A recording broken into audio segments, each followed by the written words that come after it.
The K by Theodore Taylor.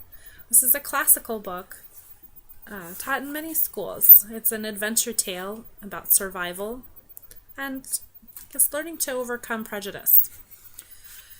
The main character is Philip. He's a young boy living on one of the Caribbean islands, Curacao. His family moved there because demand for oil refinery was high during the war.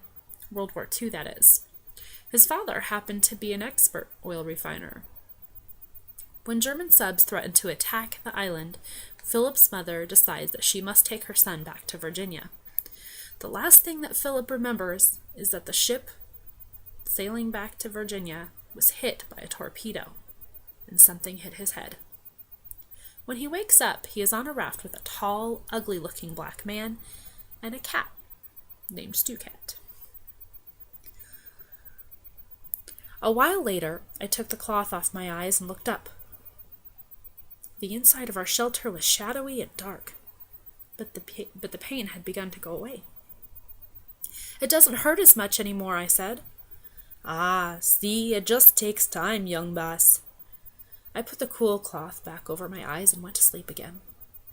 When I woke up, it was night. Yet the air felt hot, and the breeze that came across the raft was warm. I lay there thinking. "What time is it?" I asked. "About 10. "At night?" There was puzzlement in his voice.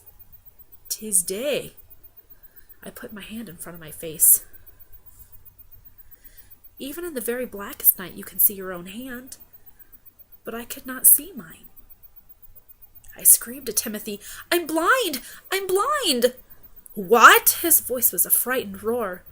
Then I knew he was bending over me. I felt his breath in my face. He said, "Young boss, you cannot be blind." He pulled me roughly from the shelter. "Look at the sun," he ordered. His hands pointed my face.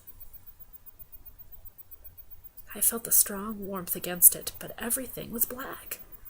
The silence seemed to last forever as he held my face toward the sun. Then a long, shuddering sigh came from his great body.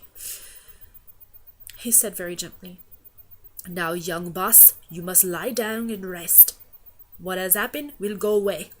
'Tis all natural temporary." But his voice was hollow. I got down on the hot boards, blinking my eyes again and again, trying to lift the curtain of blackness. I touched them. They didn't feel any different. Then I realized again that the pain had gone away. It had gone away, but left me blind. I could hear my voice saying far off, "I don't feel any pain, Timothy. The pain has gone away." I guess he was trying to think it all out.